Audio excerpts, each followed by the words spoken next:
What's up, Hockey Talk Show fans? How you doing? It's your old pal Ant in a car right now, driving home, talking to you about hockey.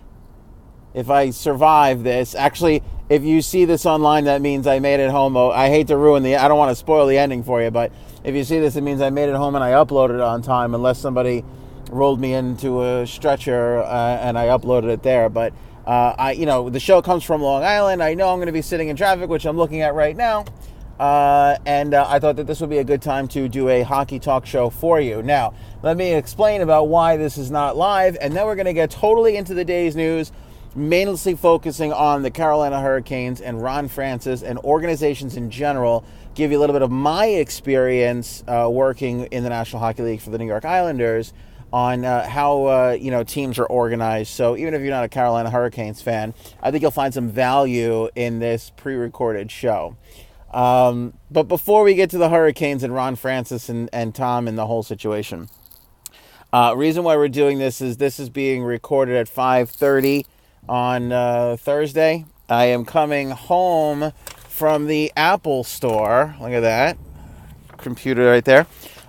Because my old computer ceased working this morning. I'll spare you the details, but essentially it was an issue I had a year ago, and it come back, and it's kind of Apple's fault, and it took me a little while to get them to admit that. About a good hour and a half worth of back and forth in the store and on the phone. Long story short, I knew that I would not have a computer.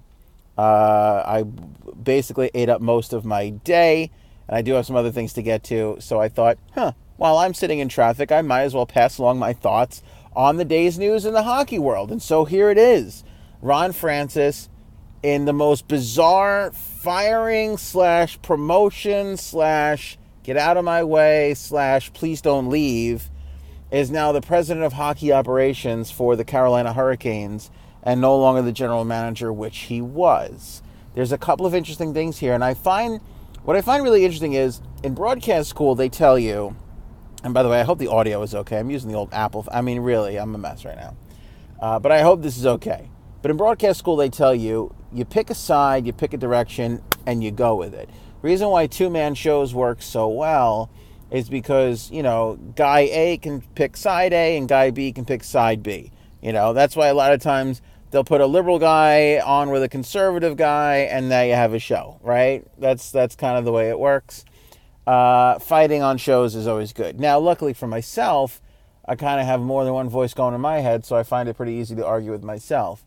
But I always love these issues where it's just so not clean cut. Like, there really isn't a side to take. On the one hand, when I first read the headline, my first reaction is, oh no, like, new owner, this guy's nuts, he's making bad, brash decisions. Teams put these plans in place. They take years to get there. You have to have patience. General managers love that. General managers want to have patience while getting younger and faster, right? They want the team faster. They want to be slower. That's always the way it is with a general manager. But more often than not, it works. Rebuilds tend to work. Sometimes they don't, i.e. the Oilers, the Islanders. But a lot of times they do. They do work out to be better. And no doubt that was the journey that the Carolina Hurricanes had embarked on. But it's not so clear-cut, obviously. You have a new owner. He did not hire Ron Francis. It was not his call to have Ron Francis in there. And anybody who has ever had a job knows you get hired, the boss gets fired, new guy comes in, or new gal comes in, and you're essentially interviewing for your job all over again. That's kind of what happens. So I think that's kind of what happened with Ron Francis. But when I first read this, I go, oh no, here comes another new brash owner, and he's impatient, and that's not good. It's not going to be good for the Hurricanes. It's never good to change, what's the saying, change horses in midstream or some craziness like that. That was my first reaction. And then I get into it more, and I start reading, and I start asking some questions, and figuring out, well, what's this one saying? What's that one saying about this? And you read into it a little bit and you realize, on the other hand, this guy is the owner. He just wrote a really big check. He should want to run the franchise the way he wants to run it. It's never easy to cut ties with somebody, but if you're not getting along with them, then you're not getting along with them. You would think that 3 months isn't enough time to evaluate such a thing.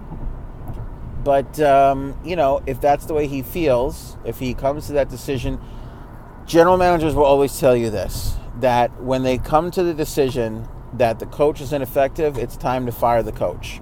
Doesn't matter if it's 2 weeks before Christmas, right? It sucks, but it doesn't matter.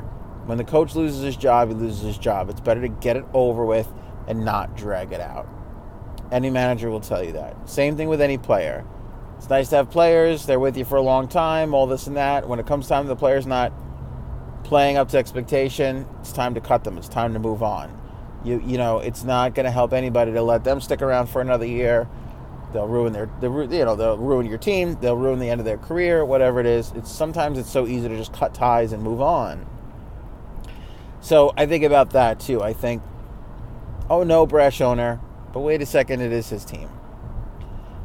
Then I think, as I read more into this, and what I find interesting is, there's a couple of things. One, the press release that they put out was completely ridiculous. Now, I plan on having it in front of me when I was going to do the show live tonight, but I don't. But essentially, it was completely unnecessary. Now, let me explain what I mean by that. My background in the world of sports, and I am a radio show host now, on top of the host of the hockey talk show here, but my background in sports was media relations. I worked for the public relations department. I was there right around the time that public relations became media relations, when it was no longer cool to call it public relations, when you had to start calling things media relations. Although the term PR was always still used, like, oh, you need good PR. But it was media relations. But anyway, in the press release, Tom writes, which it came from him, that he announced, that's the way the press release read, that Ron Francis would be moving aside to become president of hockey operations, and that he will hire a new general manager who will report directly to him. Report directly to him is the big problem I have. So when I step back, I look at this and I say, boy, this could have been handled a lot better. But report to him is the issue. When you have a guy like Ron Francis, who is sacred to the organization, right? Ron Francis and the Carolina Hurricanes, he's sacred to the organization. Whether he did a good job or not, which we'll delve into, which maybe he didn't do the best job, but maybe he wasn't done, but we'll delve into it. You want to treat your players, your former players, and your front office employees with a whole lot of respect. I had to double check, but this might be the first hockey show ever recorded on the Long Island Expressway. You, my lady friend, cannot drive. That is unfortunate. That is a 40-mile-per-hour driver getting into the left lane. That stinks for the other people behind me. I wish you guys could see this. It's embarrassing. Only thing worse in the world than your team finishing in last place or being an Oilers fan is being stuck behind somebody doing 40 in the left lane. Sorry, Oilers fans. Point is this. You don't have to out a guy by throwing that line in there. I didn't really think that was necessary. Now, there were rumblings, there were goings-on, there were little things here or there. Elliot Friedman reported last week that he had heard things were not going all that well between the two sides, that they weren't getting along, blah, blah, blah, so on and so forth. All that being said, you want to, as the owner, handle things the best way you possibly can. You shouldn't out anybody. There's no reason to say the general manager will report to me. It's your organization. You don't have to tell anybody how it's run. And by the way, every organization is run slightly different. And let me point this out to you, because this was never done before. And I have to say, Charles Wang, former owner, now just partial owner of the New York Islanders, but former majority stake owner of the New York Islanders, was the person who implemented this in the National Hockey League first. When they had the debacle of hiring Neil Smith and Pat LaFontaine and all this stuff, and then firing Neil Smith and then eventually letting Pat LaFontaine go. It was Charles Wang who didn't see it through, but he was the first one to create the leadership group, meaning the National Hockey League For years on end, you had your general manager, and that was it. He maybe had an assistant. He maybe had a head scout. In some teams, the assistant general manager was the super important person. In other teams, the head scout was the super important person. You leaned on him more. Some teams, it was the head of pro scout who was the guy, behind the guy. And some teams, it was the head amateur scout. Like, it was different. But they had their own little guys and their own little structures. But it was Charles Wong and the Islanders. And by the way, they weren't the first ones to implement this. This had been done in other sports. To bring in the team. Now you'll have a general manager. Now you'll have a president of hockey operations. Now you'll have an assistant GM. Now you'll have a head scout. Now the owner's going to be involved, right? Now, if you want to make a trade, you no longer can pull the trigger. You have to consult the group and figure it out. And the owner, no matter how yay or nay he was going to be, was going to have a say in it. Whether it was final say or whether he just wanted to sit in the room and feel cool and go, oh, okay, yeah, which happened a lot and happens a lot. That was the way it was going to be. And then suddenly, everybody else started going to the same formula. I think of it, you look at the Toronto Maple Leafs now, and they have a president and they have a general manager. Lou Lamoriello used to run the show by himself in Jersey. You know what I'm saying? Now he works for Brendan Shanahan. And it's not necessarily like a you work for me kind of thing, but they work together. They're a team. It's a conglomerate. More than one person making the decision. Now, do decisions fall on one person or the other? Maybe Lou has the final say. Maybe Brendan has the final say. I think that differs in every organization. But this management structure is brand new. It's brand new. And not every single team adopted it. As you can see with the Carolina Hurricanes, they just still had a general manager running the show. They didn't have a president of hockey operations to answer to. We see it with the New York Rangers. Glenn Sather, I don't want to be a general manager anymore, or it's not working. He becomes the president of hockey operations or vice president and special assistant, whatever it is. And then Jeff Gorton becomes the general manager. I think of it, Holmgren with the Flyers. It doesn't work for him in the GM seat. He moves aside, hires the general manager. Now they have a structure. Now it's both the guys, and the GM goes out and makes the deals and talks to other GMs, but he's like Paul Holmgren is still involved and so on and so forth. So this new structure in the league, this management structure that we have now is new, so there is that. So I have no problem with them implementing that into the mix. And again, he's the owner. He can make the moves if he wants. But at the same time, you can't help but think, is this a brash owner trying to speed up this process way faster than it's going to take? Also, does he have to embarrass him by putting in the line, the GM will report to me? Like, you don't have to put that there. We all know what the management structures are in the league today, and it's fine. You don't have to put that in there. You could make Ron seem cooler than he is now that he's president of hockey operations. By the way, they could have spun this a whole hell of a lot better.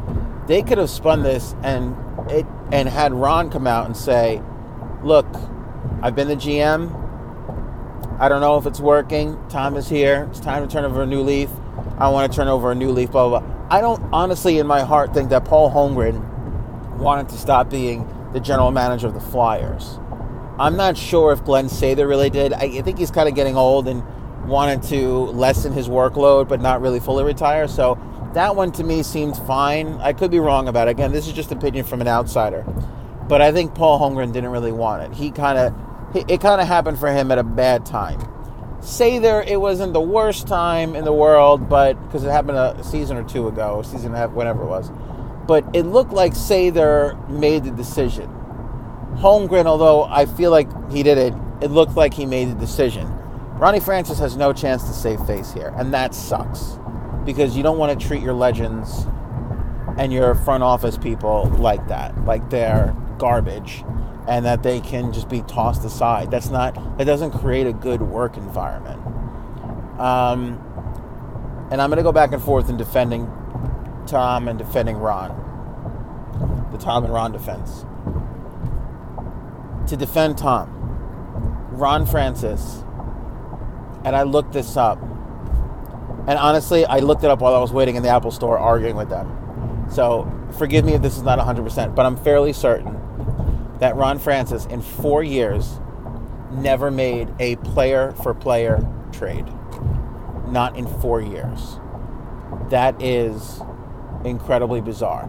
Now, you can criticize him, and although I was going to, for not making a move at the deadline, like I had criticized him before, as it turns out, Tom did an interview today with, forgive me, I forget who, that I was reading while waiting for my Apple computer, where he said that he was actually on the same page as Ron not to make a move. The problem is, he didn't come out and say that. Like, Ron didn't come out and say, we had something close and we could have done it, but we decided not to. We didn't hear bupkis afterwards. And as I said after the trade deadline, every general manager in the National Hockey League should make themselves available to media after the trade deadline. It is a must. It is an absolute must. It is required for every GM to meet with the media prior to the Stanley Cup Finals, even when they flat out have nothing to say, even when they haven't done a damn thing since the trade deadline. There's almost no reason for it. They are required to sit up there on the stand in front of the media and take questions. Every general manager. You are required to do so by the National Hockey League if you make it to the Stanley Cup Finals. He didn't talk at all. He should have spoken. He should have said something, especially when you don't even make a move. There's the time to really address what's going on. So I thought that maybe that was the reason, a lack of movement at the deadline, but as it turns out, Tom was on board with him. But that being said, in 4 years, you don't make a player-for-player trade. In fact, he didn't really make a ton of trades. And all the ones that he did make, it was pick-for-player, or vice versa. He didn't make a ton of signings. He drafted well. Noah Hannafin. He pulled Teravainen in. Whom else? There was a couple of others. He's had some decent drafts. I will give him that. But again, as an owner gets to know a team, you know, sometimes you turn around and you go, well, my scouting department made these suggestions, and he said, okay, so how valuable is he? In 4 years, you still have a team that is struggling to make the playoffs. Now, they're close, but in 4 years, there hasn't really been much improvement. I think it takes 5 to build a team. I think it takes a year to a year and a half to burn it down, depending on how your contracts are. And I think it takes 2 to 3 years of drafting to see what you have. Even if you're not going to be in a playoff position, if you're getting close or your guys are improving, your draft picks are improving, then you know you're on the right track. You get a 6th year. But I think it takes at least 5. He got 4. So you can say Ron got the raw deal there. You can also say that why would you fire a guy in March? Which, let me defend Ron now.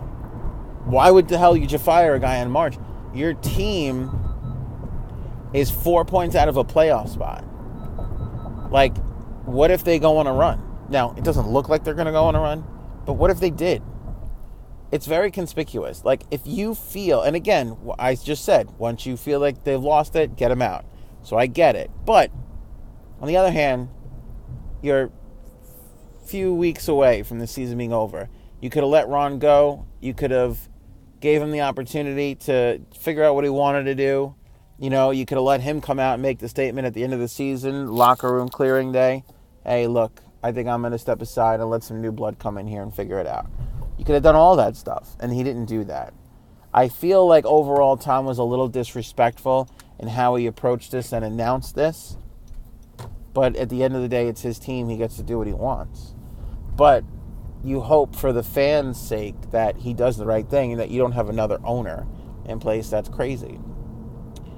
If you've noticed that owners who have never owned a sports franchise before and who are not typical hockey people, always coming in thinking that they're going to change the world and they're going to reevaluate and change how everything is done. I'm going to do it differently. I'm going to run the hockey team like I ran my telephone company or my oil company or my whatever company, right? They all feel the same exact way. I'm going to call, we're going to do, and then what happens? They all quiet down. They all settle down. I was with this firsthand with Charles Wang, software guy, not a hockey guy. Bought the team to try and lure the Nets to Long Island because he was a basketball guy, wanted to be a basketball owner. Thought if he got the team in the arena, he could bring the basketball team over from Jersey. It didn't work out. They go to Brooklyn. It didn't work out for him necessarily. But we went through the same things in the early days of Charles Wang's ownership. He was going to do things differently. He was going to give the goaltender 15 years, right? Make him feel welcome, all this stuff. And look how that worked out. They're still paying Rick DiPietro. Not really, but kind of. I think we're still in that 15-year window, actually, oddly enough. Anyway, for as smart as some of these business people are, they're incredibly dumb that they can't self-evaluate and say, wait a second, is this the right thing to do, or am I just being impatient? Because I know this is day one for me, but this is year, 4 for Ron, and year 20 for the fans, and year, you know what I'm saying? And year 3 for the coach, or whatever it is. You got to understand, you just got here. The whole team didn't. There's progress being made. There's this, there's that. Now you got a new general manager coming in. Now you want to win, but now the new GM is going to be like, well, I don't like player X. I don't like player Z. I want to get my own kind of player in. Bill Peters is there. I don't like Bill Peters. He doesn't coach the way I want somebody to coach. He's gone. Now you're starting over with a new coach. Now you're starting over with new players. Now you got to sell to your fans 3 more years of building the team the way the new manager wants it. I don't know, man. Underlying all this, Tom is very good friends with Mark Cuban. Mark Cuban is exclusively involved in Cobblestone Bridge, in Dallas Mavericks business. He makes all the decisions. He might as well be the general manager. Hell, I don't even know if the Dallas Mavericks have a general manager, even as a placeholder, because I think he's that involved. He's making all the deals. So, this guy's friend, this guy's example is Mark Cuban, the guy who jumps out on the court. And look, is it refreshing as a fan? I'm not a huge basketball fan, but I did like seeing highlights of him jumping around. At the same time, it's embarrassing. If I'm a player, I'd be like, this court's my area. You go over there and own. Write the checks, cheer us on, give us what we need. I play. I'll stand on the court. Know your role. Owners need to know their role sometimes, and sometimes they don't. They have to understand, I got to hire good people and let them do their thing. Now, maybe Ron clearly wasn't Tom's person, but he could have handled this a lot better. And this will forever be a stain on his first few months of ownership.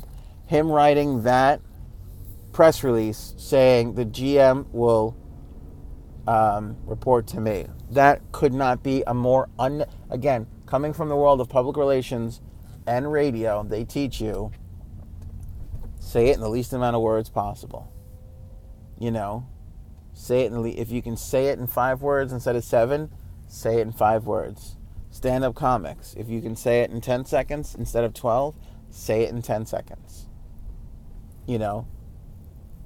That's everything. It didn't need to be said. You didn't have to embarrass Ron like that. Somebody in that organization, especially in the PR department, should have been able to stand up to Tom and say, do we have to put this? Say you want to hire your general manager, fine, but do we have to say he's going to report to you? Because logistically, what's the point of Ron then? What's his role? Where is he in this whole equation? Why is he even there? The GM's reporting to you, then what is he doing on this side? He's only got a year left on his deal. Does he stay now? I couldn't see him staying. I don't know. I also know that Brendan Morrow, Joe Newendike, because Tom is from Dallas, there's a lot of former Dallas stars and Mark Cuban in this guy's ear. He's only been there for 3 months. You know how they say, like, humans' time on Earth is like a blip? It's like a second. If you're an owner, and the good ones have been owning the team for 20, 30, 40 years, right? Look at Mike Ilitch, owned his teams for a long time. James Dolan has owned the Rangers for close to 30 years now, 25 years maybe. If you're going to hold on to the Steinbrenners, whatever the case is, if you're going to hold on to your team and this is really the long-term play and you want to be an owner, 3 months is nothing. It is nothing. And these are moves that you can make in the off season. He's going to be learning just like a player learns, just like a coach learns.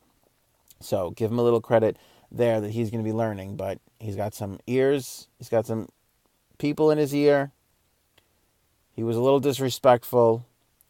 But at the end of the day, if he's the owner and he's got good intentions, you got to be on board. There's nothing you can do. That's your owner now. But I hope for the folks in Carolina and their sake that, at least he's going to be a good owner. And hopefully, you never know, they could hire a better general manager. Because again, 4 years and you then never made a player-for-player trade. There were no large free agent signings. Granted, they didn't have the money. That's the other part of this. They were running this thing on a budget most of the time. But anyway, this to me feels like an onion. There's a lot of layers to peel here. And especially now we're going to get into a situation where we're going to start to look at, well, who's going to replace Ron and who's he going to look for?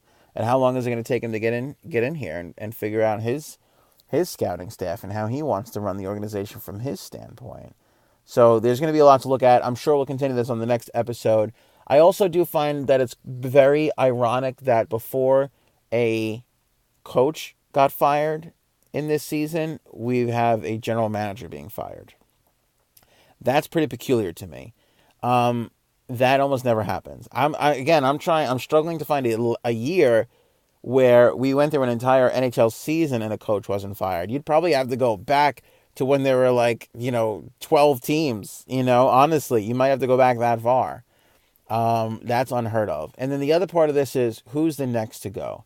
Is Garth Snow on the block? Is Chiarelli on the block? Because oddly enough, these things happen. It's not like a sneeze where it happens in threes, but a team makes a move and it puts pressure on another team to make a move. A coach gets fired and then suddenly 3 weeks later, another coach is fired, right? Like, these things happen this way. Teams put pressures on other teams inadvertently. The Rangers wrote a note to their fans. We're going to take the team in a new direction. We're going to build from within. What happened to every other team? They all got asked, are you sending a note? Where's your note? Why didn't you send a note? Were you thinking about a note? Do you think about a note now? You want to send a note now? Do you want to tell me the note and I'll print it in my, it puts pressure on other teams. Does this put more pressure on the Islanders and Garth Snow in that situation? Again, does this put more pressure on Chiarelli in Edmonton? Does he get another year now? Because that's what's going to happen. The second an owner is made available, they're going to ask him, did you see what happened in Carolina? Are you thinking about making a move? Are you blah, blah, blah? All that stuff, especially in the Canadian markets. I mean, poor Mark Bergevin. They were already asking him at the deadline, do you know you're going to be the general manager come the draft? All right, good half-hour show. Not that bad, I don't think. I hope you didn't mind the poor quality of me driving home and doing this. At least we got a show in. The alternative was nothing. I have to figure out how to get all my old stuff now on this new thing as they fix my old one, and then I'm going to return this anyway. It's such a scam. I don't get it, but that's the way Apple likes to do their business. They do make a phenomenal product, although they did screw up a little bit with me, but I'm going to choose to forgive them because they came around at the end of the day and did the right thing. Tomorrow's show, I don't even know what we're going to talk about. I think a little bit more on this as we get more into the reasons why and the timing and all that stuff. Crazy that you fire a general manager with 15 games left in the season. It's nuts. But again, it's not that crazy. So we'll delve into it a little bit more. Ron hasn't been made available, not to my knowledge, right now. We'll see if he speaks in the next couple of days. We'll see if Tom takes that general manager comment back. or says, look, maybe I didn't have to say that. Ron's obviously going to be an integral part of the organization, blah, blah, blah. Give him time to clear it up. We'll see. We'll follow it all right here on the Hockey Talk Show. Give this a thumbs up on Facebook and YouTube. And if you're listening on the podcast, make sure you rate and review. And I'm sorry if this was crummier sound quality. We'll be back in the studio tomorrow.